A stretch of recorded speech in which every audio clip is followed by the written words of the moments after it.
आप सभी का स्वागत है तारा टेक एजुकेशन चैनल पर। हम पढ़ रहे हैं परसेंटेज के 2 पार्ट हो चुके हैं, तो उनको जाके ज़रूर देखें पहले उन दोनों वीडियो को, तभी आपको समझ में आएगा। ठीक है, तो देखिए आज हम पढ़ेंगे परसेंटेज।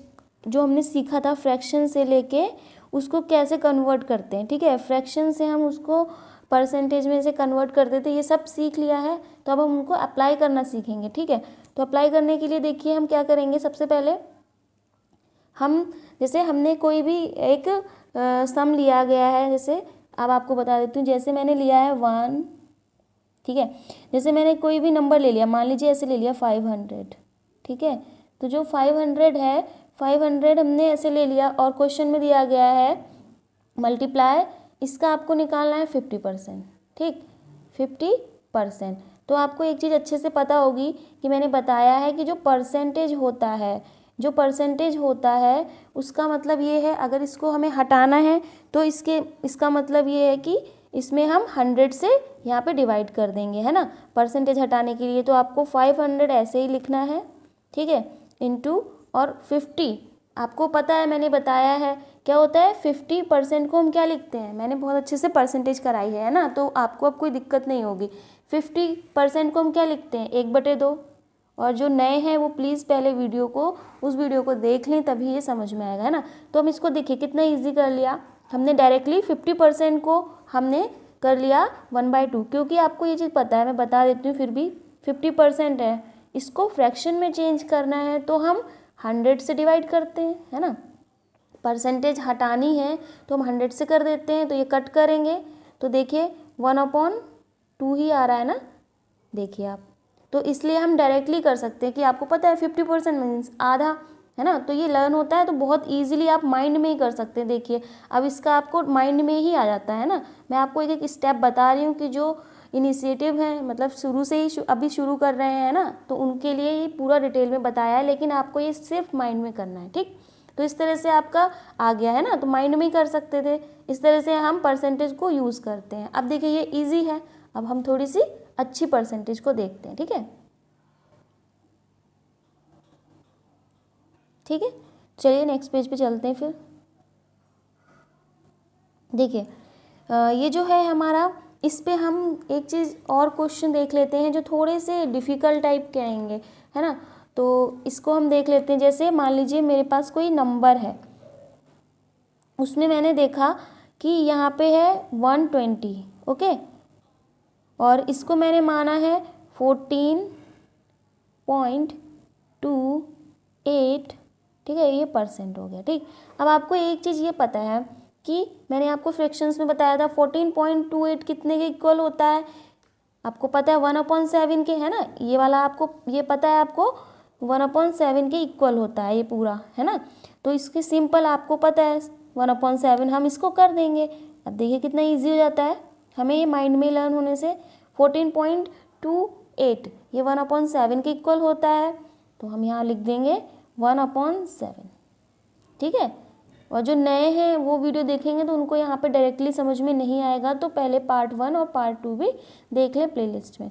यहाँ पे हमने देख लिया, अब इसको सॉल्व कर लीजिए। आप इसको सॉल्व कर लेंगे तो पॉइंट्स में आ जाएगा, है ना। तो इसको आप इजीली सॉल्व कर सकते हैं, है ना।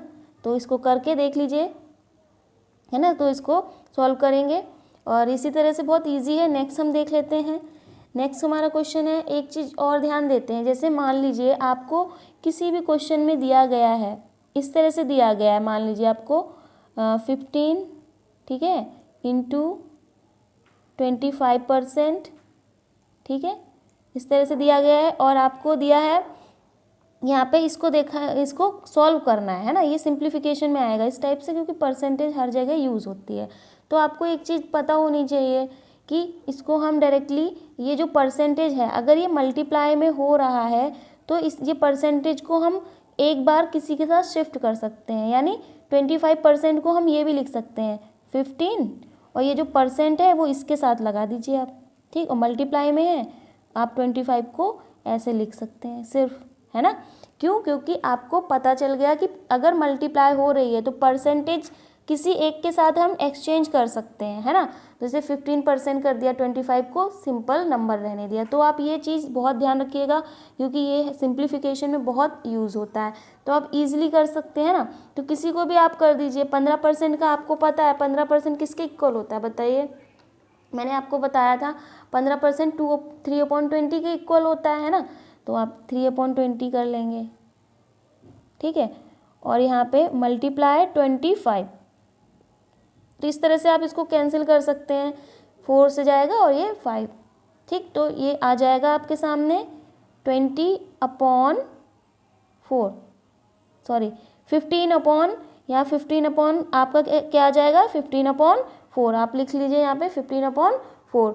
और वैसे तो इजी था 25% को निकालना, क्यों, क्योंकि 25% सिंपल पता है आपको क्या होता है, 1/4, है ना। तो आपको मैंने ये समझाया है कि आप अदला बदली भी कर सकते हैं परसेंटेज की, अगर वो कब, जब वो मल्टीप्लाई में हो। ओके, ठीक है। चलिए नेक्स्ट क्वेश्चन हम देखते हैं। नेक्स्ट क्वेश्चन में इस तरह से भी हो सकता है, जैसे आपको मैं थोड़ा सा डिफ़िकल्ट वाला दे देती हूँ, है ना, थोड़ा सा अलग टाइप का। जैसे आप इन सब परसेंटेज को नोट कर लीजिएगा, है ना। जैसे मैं अलग से दे देती हूँ, ये तो बात रही इस टाइप से, है ना। आपको फ्रैक्शंस में भी दे सकते हैं, बस परसेंटेज लर्न होनी चाहिए आपको कि उसको परसेंटेज क्या है, उसका फ्रैक्शन में क्या होता है ना, और उसका सिंपल क्या होता है, ठीक। तो देखिए पॉइंट्स वाला भी आपको देखना ज़रूरी है। अब मैंने कोई क्वेश्चन दिया है आपको, उस क्वेश्चन में इस तरह से लिखा है कि जैसे कि मैं देती हूँ एक अच्छा सा क्वेश्चन। हाँ, मान लीजिए आपको इस टाइप के क्वेश्चन बहुत मिलेंगे। 8.33%, ठीक है। और इसमें आपको दे दिया है मल्टीप्लाई 120, या फिर इसको कुछ और भी ले सकते हैं आप, 120 मान लीजिए, या इसको हम थोड़ा अलग देख लेते हैं, ठीक। देखिए यहाँ पे हमने देखा, हमें इस तरह से दिया 1/3%, और ये इसको आपको सॉल्व करना है, और यहाँ पे हमने ऐसे लिख लिया है, ठीक। इसको सॉल्व करना है। आपको पता है 8 1/3 किसके इक्वल होता है, 1/12 के। आप इसको बहुत अच्छे से आपको लाना है। 8 1/3 किसके इक्वल होगा, 1/12 के। तो इसको आप पूरे को सॉल्व ना करके, इस पूरे को आप क्या लिखेंगे यहाँ पे, 8 1/3 की जगह पे सिंपल 1/12। देखिए कितना इजी हो गया, और आप माइंड में ही कर सकते हैं 24, जब आपको परसेंटेज लर्न हो। देखिए यहाँ पे आपकी प्रैक्टिस भी होती जा रही है ना। तो इसको आप नोट कर लीजिए, 8 1/3, ठीक है। ये किसके इक्वल होता है, 1/12 के। तो आप इसको कर देंगे सिंपली, है ना। और एक चीज़ और है, 8 1/3 को हम पॉइंट में भी लिख सकते हैं, ठीक है। जैसे इसको हम पॉइंट में करें तो इसको हम पॉइंट में भी लिख सकते हैं। जैसे 8 1/3 ऐसे भी वो दे सकता है, कैसे, 8.33%, ठीक है। 8.33% वो आपको दे सकता है, और आप इसको कर सकते हैं, ठीक। तो भी आपका ये ऐसे ही आएगा आंसर। कैसे, देखिए ये हो गया। अब आप यहाँ पे देखेंगे कि 8.33 भी इसके, क्योंकि दोनों इक्वल ही होते हैं ना, ये दशमलव में है और वो फ्रैक्शन में था। तो इसको आप सिंपल 1/12 लिख सकते हैं। तो ये याद रख लीजिए, 8.33% किसके इक्वल होता है, 1/12 के। तो दोनों तरीके से ही आपको याद होना चाहिए। मैंने आपको लिखवा दिया है, तो आप ये अगर नहीं नोट किया है तो इसको नोट कर लीजिए, है ना। पहले ही मैं लिखवा चुकी हूँ इसको, तो आप इसको कर सकते हैं। ये नई परसेंटेज आई थिंक मैंने शायद नहीं कराया है पिछले में, तो आप इसको लिख सकते हैं। तो इस तरह से देखिए आपका आंसर आ गया। और इसका एक और तरीका है कि हम 8.33, तो इसका समझने का एक तरीका ये, 8.33 को हमने कैसे कर लिया है ना, 8.33। तो आपको एक चीज़ पता होगी, हमने बताया था अगर ये पॉइंट्स में है तो इसको हम इस तरह से लिख सकते हैं। पहले तो 8 को ऐसे लिख लीजिए, जो पॉइंट में है उसको आपको पता है। 3 किसका आंसर आता है, 1/3 का, क्योंकि 1/3 से जब हम 1 में डिवाइड करेंगे तो 0.33 आएगा। तो इस तरह से भी आपको लर्न हो सकता है, समझ के भी आप लर्न कर सकते हैं। ओके, तो इस तरह से आपने देखा ये क्वेश्चन हो गया, है ना। इसी तरह से आपको फ्रैक्शंस आएंगे जो कि आप माइंड में ही कर लेंगे, वहाँ पे आपको पेन नहीं चलाने की ज़रूरत पड़ेगी, ठीक है। तो वही टाइम आपका सेव हो जाएगा। चलिए हम एक क्वेश्चन और देख लेते हैं जो परसेंटेज से ही रिलेटेड है। ईजी वाली तो सभी कर लेते हैं, है ना, टफ वाली कोई भी नहीं कर पाता है। तो उसके लिए जैसे आपको क्वेश्चन में इस तरह से दे दिया मैंने, मैंने दिया है आपको यहाँ पे, जैसे मैंने दिया 189 या 169, कुछ भी कर लीजिए, है ना। तो कुछ भी नंबर दिया है, इसको परसेंटेज में दिया है। अब आपका यहाँ पे दिया है 25, ठीक। ये परसेंटेज यहाँ नहीं है लेकिन यहाँ है, तो आप इसको सिंपली, मैंने बताया है कि परसेंटेज अगर मल्टीप्लाई में है तो वो आप इसको शिफ्ट कर सकते हैं। तो आप 25 के साथ लगा दीजिए परसेंटेज, क्योंकि यहाँ मल्टीप्लाई है तो ईजिली आप चेंज कर सकते हैं, है ना, सिर्फ और सिर्फ मल्टीप्लाई में, ठीक है। अब आप इसको सिंपली बहुत ही ईजिली सॉल्व कर सकते हैं। 8 9 इंटू, अब ये हो जाएगा 25% को हम 1/4 लिखते हैं। अब इसको आप सॉल्व कर लीजिए, तो सॉल्व करेंगे तो कितना आ जाएगा, है ना, इतना आएगा। और फिर 28 और फिर 4 दूनी 8, है ना, इस तरह से आ जाएगा। तो आप इसको लिख सकते हैं। अब ये आंसर आपका हो गया, है ना। इस तरह से आप कर सकते हैं, बस यही चीज़ें हमें ध्यान रखनी होती है छोटी छोटी। अब नेक्स्ट क्वेश्चन, यहाँ पे एक और चीज़ है, जैसे कि मैं बताती हूँ आपको, नया नया आपको परसेंटेज देती हूँ जिससे आपको कोई दिक्कत ना हो, ठीक है। अब फ्रैक्शंस में अगर मैं बात करूँ, मैंने बात की पहले कि यहाँ पे 1/7 भी लिख के दे सकते हैं वो हमें क्वेश्चन में, या वो 7.14%। देखिए इसको लिखना तो इजी होता है, आपको पता है 7 7 जा 49 और 1 50, है ना। तो 50 ऊपर हो जाएगा, 50.7 परसेंटेज हटाएंगे तो अपॉन में 100 आ जाएगा, तो आपको पता है 14 आ जाएगा। फ्रैक्शन से तो हम इजीली कर भी सकते हैं फटाफट, लेकिन जब बात होती है हमारी, जब परसेंट जो हमारी होती है वो पॉइंट्स में होती है, तो वो आपको याद रखना है कि 7 1/7 जो होता है वो किसके इक्वल होता है, 7.14 के, ओके। अब इसी में 7.14 आपको दे दिया, मान लीजिए क्वेश्चन में, ये क्वेश्चन है, ठीक है। अब मैंने दे दिया 7.14, ठीक है, और इसमें मैंने परसेंटेज दे दिया इसको 7.14, चलिए लिख लेते हैं 7.14%, सॉरी ये परसेंटेज है, ठीक है, परसेंटेज और इनटू मैंने यहाँ पे दे दिया आपको ये, ठीक। अब आपको पता है कि ये जो परसेंटेज है 7.14% है, ये आप क्या कर सकते हैं, इसको आप लिख सकते हैं 1/7, है ना, कितना इजी हो गया। अब ये 28 है, तो इस तरह से आप कर सकते हैं, कितना आ जाएगा 4, आंसर हो गया आपका, है ना। तो इस तरह से आप बहुत इजीली कर सकते हैं। और अगर ये चीज़ है, अगर ये डबल आ जाए, मान लीजिए 7.14 का डबल, जैसे 14.28, तो वो हमारा क्या हो जाएगा, 2/7 हो जाएगा, जो कि मैंने पिछली क्लास में बहुत अच्छे से चेंज करना बताया है ना। तो आप अप्लाई करेंगे तो अब देखिए कितना इजी होता जा रहा है। ऐसे ही करके आप सारे क्वेश्चंस को कर सकते हैं, कोई भी टफ नहीं है, इतना इजी होता है ये, आराम से आप कर सकते हैं, है ना। ऐसे इस तरह की कोई जो भिन्न आएंगी और जो नई हैं अलग अलग, वो भी मैं आपको इसी तरह से सिखाती जाऊंगी, ठीक है। एक अच्छा हम लोग वो कर लेते हैं, जैसे कि क्वेश्चन होता है हमारा, जो हमारा 1 किससे रिलेटेड होता है, हमारा वो रिलेटेड होता है 1/14 से, है ना। 1/14 से जो रिलेटेड होता है, सॉरी आई थिंक मैंने थोड़ा सा गलत कर दिया है। आप देखिए एक चीज़ देखते हैं कि जो हमारा वो क्वेश्चन था उसमें हमारा 7.14 था, ठीक है, तो वो 1/14 आ जाएगा, ठीक है।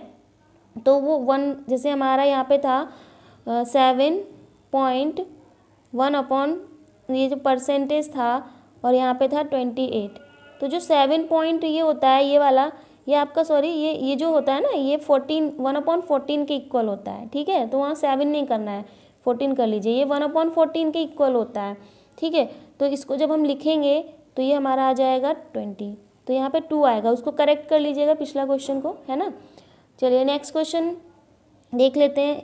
अब हम देख लेते हैं 17 वाला, अब आएगा 17, ठीक है, तो उसको आप करेक्ट कर लीजिएगा। सॉरी आपको थोड़ा सा दिक्कत हो गई होगी, कोई नहीं, छोटी छोटी बातें तो होती रहती हैं ना। तो देखिए यहाँ पे हम 20 जो हमारा है क्वेश्चन, उसमें इस तरह से हमें दिया गया होता है कि 21 क्या हो जाएगा, सॉरी 14 हमारा यहाँ पे क्वेश्चन में हम अगर एक देखें 1/7 से रिलेटेड तो उसको इस तरह से दिया जाता है, वो 14.28, ठीक है। और ये परसेंटेज दिया गया है और आप यहाँ पे लिख सकते हैं ऐसे करके, ठीक है। ये मान लीजिए आपको दिया गया है, इसको सॉल्व करना है आपको, ठीक। तो 14.128 आपको मैंने बहुत अच्छे से पढ़ाया था, क्या होता है 1/7 होता है ना। तो 1/7 हो गया। अब देखिए यहाँ पे इजली कितना इजी हो गया। इसी तरह से आप टाइम सेव कर लेंगे। देखिए ये हो जाएगा 50, ठीक। तो देखिए आपने इजली कर लिया। बस ये याद रखना है जो हमारा 1/7 होता है वो 14.28 के इक्वल होता है, या फिर अगर हम फ्रैक्शन में बात करें तो 14 सही 2/7% होता है ना। और जो हमारा 1/14 होता है वो सिंपल 1/14 हमारा जो होगा वो 1/14 हमारा सिंपल हो जाता है 7.14, इतनी परसेंटेज के इक्वल होता है वो, ठीक है। ओके, तो ये हमें ध्यान रखना है। अगर इसी के मैं भिन्न में बात करूँ, ये हमारा होगा 1/14। भिन्न में अगर हम इसकी बात करेंगे, ठीक है, तो ये आराम से आपका 1/7 हो जाएगा। इस तरह से भी दे सकता है, तो भी आपको 1/14 लिखना है, इस तरह से भी दे सकता है। ओके, तो आप इसको कर सकते हैं इजली, कोई दिक्कत नहीं आएगी। तो सॉरी, आज के लिए इतना ही। मिलते हैं नेक्स्ट क्लास में, तो उसमें हम कुछ और क्वेश्चंस देखेंगे और वहाँ पे परसेंटेज को अप्लाई करना सीखेंगे। इस तरह से आपको रिकॉल भी हो जाएगा और आपको किसी भी प्रकार की कोई दिक्कत नहीं आएगी। तो आप जितने लोग भी हैं जिनको जो आज नए हैं वो पहले जाके उस वीडियो को दोनों को देख लें। और एक चीज़ और, मल्टीप्लाई के लिए जो मैंने सिंप्लीफिकेशन की वीडियो बनाई है उसमें मैंने स्क्वायर, क्यूब रूट, है ना, मल्टीप्लाई, ये सब शॉर्ट ट्रिक से करना सिखाया है। तो आप उसको पहले सीख लीजिए, उसका सिंप्लीफिकेशन में बहुत यूज़ है, ठीक है। तो कल हम पढ़ेंगे इंक्रीज़ और डिक्रीज़ से रिलेटेड क्वेश्चन, क्योंकि हमने परसेंटेज तो सीख ली है ना।